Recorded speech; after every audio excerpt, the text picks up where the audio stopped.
एक समय की बात है। एक राज्य में एक प्रतापी राजा राज करता था।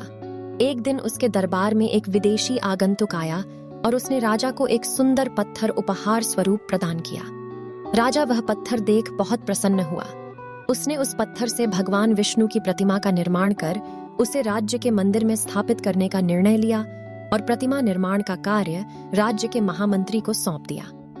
महामंत्री गांव के सर्वश्रेष्ठ मूर्तिकार के पास गया और उसे वह पत्थर देते हुए बोला, महाराज मंदिर में भगवान विष्णु की प्रतिमा स्थापित करना चाहते हैं। 7 दिवस के भीतर इस पत्थर से भगवान विष्णु की प्रतिमा तैयार कर राजमहल पहुंचा देना। इसके लिए तुम्हें 50 स्वर्ण मुद्राएं दी जाएंगी।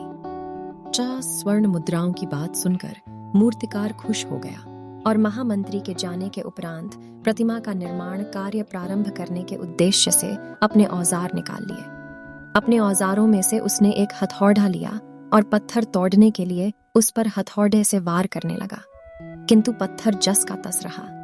मूर्तिकार ने हथौड़े के कई वार पत्थर पर किए, किंतु पत्थर नहीं टूटा।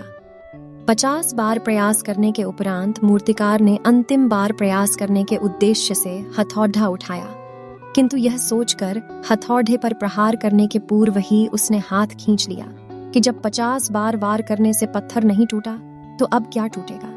वह पत्थर लेकर वापस महामंत्री के पास गया और उसे यह कह वापस कराया कि इस पत्थर को तोड़ना नामुमकिन है, इसलिए इससे भगवान विष्णु की प्रतिमा नहीं बन सकती। महामंत्री को राजा का आदेश हर स्थिति में पूर्ण करना था, इसलिए उसने भगवान विष्णु की प्रतिमा निर्मित करने का कार्य गांव के एक साधारण से मूर्तिकार को सौंप दिया। पत्थर लेकर मूर्तिकार ने महामंत्री के सामने ही उस पर हथौड़े से प्रहार किया और वह पत्थर एक बार में ही टूट गया।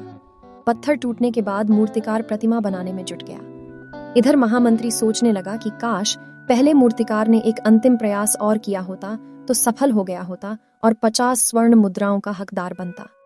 सीख मित्रों, हम भी अपने जीवन में ऐसी परिस्थितियों से दो चार होते रहते हैं। कई बार किसी कार्य को करने के पूर्व या किसी समस्या के सामने आने पर उसका निराकरण करने के पूर्व ही हमारा आत्मविश्वास डगमगा जाता है और हम प्रयास किए बिना ही हार मान लेते हैं। कई बार हम 1-2 प्रयास में असफलता मिलने पर आगे प्रयास करना छोड़ देते हैं, जबकि हो सकता है कि कुछ प्रयास और करने पर कार्य पूर्ण हो जाता या समस्या का समाधान हो जाता। यदि जीवन में सफलता प्राप्त करनी है तो बार बार असफल होने पर भी तब तक प्रयास करना नहीं छोड़ना चाहिए जब तक सफलता नहीं मिल जाती।